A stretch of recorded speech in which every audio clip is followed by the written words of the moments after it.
Learning bell. Have fun and learn.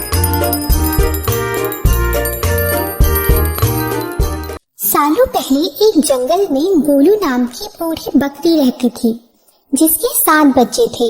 बकरी रोजाना बाहर जाती थी और अपने बच्चों के लिए खाना लेकर आती थी। उसी जंगल में एक भेड़िया भी रहता था, जिसकी नजर बकरी के बच्चों पर थी। बकरी को भी इस बारे में पता था, इसलिए वो अपने बच्चों को जंगली जानवरों से बचाने के तरीके बताती रहती थी। बकरी हमेशा कहती, बच्चों, भेड़िया बहुत चालाक होता है। उसके पैर काले व आवाज भारी होती है। वो जब भी तुम्हें जंगल में दिखे तो खुद को उससे बचा लेना। एक दिन बकरी को खाना लेने के लिए दूर जाना था। उसने अपने सारे बच्चों को बुलाकर समझाया, बच्चों, जब तक मैं वापस नहीं आ जाती तब तक घर का दरवाजा मत खोलना। तब उन सब में से एक बच्चा बोला, माँ, हमें कैसे पता चलेगा कि दरवाजे पर आप हो? तब बकरी बोली कि वो जब भी आएगी तो ये गाना गाएगी। दरवाजा खोलो मेरे बच्चों, मम्मी है आई। बच्चों को अच्छा अच्छा खाना है लाई। मैं जब भी आऊंगी तो ये गाना गाऊंगी और तुम लोग दरवाजा तभी खोलना जब तुम लोग मेरी आवाज सुनो। और बकरी वहां से चली गई। भेड़िया बकरी के घर के बाहर खड़े होकर उन लोगों की सारी बातें सुन रहा था और उसे ये पता चल चुका था कि बकरी के बच्चे कैसे घर का दरवाजा खोलेंगे। बकरी के जाने के कुछ देर बाद ही भेड़िया वहां पहुंचा और दरवाजा खटखटाने लगा। बकरी के बच्चों ने एक साथ पूछा कि कौन है। तब भेड़िया ने कहा, मैं तुम्हारी माँ हूँ बच्चों, दरवाजा खोलो। दरवाजा खोलो मेरे बच्चों, मम्मी है आई। बच्चों को अच्छा अच्छा खाना है लाई। तुम हमारी माँ नहीं हो सकती। हमारी माँ की आवाज इतनी भारी नहीं है। हमें पता है कि तुम भेड़िया हो और हमें खाने आए हो। हम दरवाजा नहीं खोलेंगे। ये बच्चे इतनी आसानी से हाथ नहीं आएंगे। उसे पता था कि शहद चखने से आवाज अच्छी हो जाती है। उसने जल्दी से जंगल के आसपास मधुमक्खियों का छत्ता ढूंढा और शहद खा लिया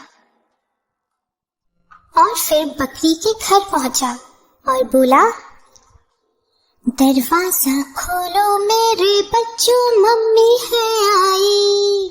अरे बच्चों को अच्छा अच्छा खाना है लाई। अरे बच्चों को अच्छा अच्छा खाना है लाई। इस बार मधुर आवाज सुनकर बच्चों ने सोचा कि शायद उनकी माँ आ गई है। तभी उन्होंने भेड़िए के काले पैर देख लिए। सभी बच्चों ने चिल्लाते हुए कहा, तुम हमारी माँ नहीं हो सकती। हमारी माँ के पैर तो गोरे हैं, पर तुम्हारे पैर तो काले हैं। तुम भेड़िया हो। अब दोबारा भेड़िया खाली हाथ लौट गया। लौटते समय उसे रास्ते में एक आटा चक्की दिखी। उसने जल्दी जल्दी जमीन पर बिखरे आटे को अपने पैरों पर लगा लिया। अब भेड़िया के पैर भी सफेद हो गए। और वह फिर बकरी के घर पहुंचा और फिर भेड़िए ने गाना गाया, दरवाजा खोलो मेरे बच्चों, मम्मी है आई। बच्चों को अच्छा अच्छा खाना है लाई। इस बार आवाज भी माँ की जैसी थी और पैर भी सफेद थे। ये सब देखकर सब बच्चों ने दरवाजा खोल दिया। दरवाजा खोलते ही उन्होंने देखा कि दरवाजे पर माँ नहीं बल्कि भेड़िया है। सभी उससे बचने के लिए यहाँ वहाँ भागने लगे, लेकिन भेड़िया ने एक एक करके 6 बच्चों को पकड़कर थैली में भर लिया।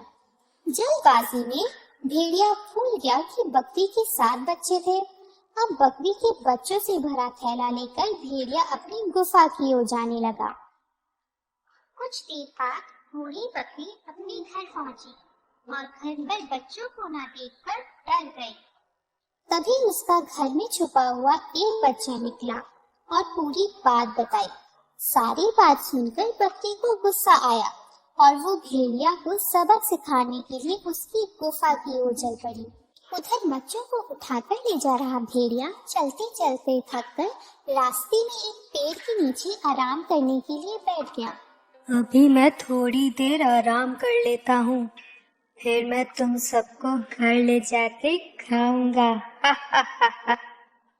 बैठे बैठे भेड़िए को नींद आ गई और वो वहीं पे सो गया। तभी वहाँ पे बूढ़ी बकरी भी पहुँच गई।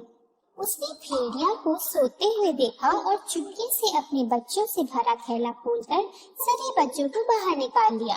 फिर बकरी ने फटाफट बच्चों की मदद से थैले में पत्थर भर दिए और सभी पास की झाड़ियों में छुप गए। कुछ देर बाद भेड़िया उठा और थैला लेकर गुफा की ओर चलने लगा। उसे इस बार थैला थोड़ा भारी लगा, लेकिन उसने इस बात पर ध्यान नहीं दिया। चलते चलते रास्ते में नदी मिली, जिसे पार करके उसे अपनी गुफा में पहुंचना था। जैसे ही वह नदी में पत्थरों से भरा थैला लेकर गया तो वह नदी में डूबने लगा। ये देखकर बकरी और उसके बच्चे खुशी खुशी अपने घर चले गए। ये कहानी हमें ये सीख देती है कि किसी के साथ भी धोखा नहीं करना चाहिए। गलत करने का नतीजा भी हमेशा गलत ही होता है। धन्यवाद।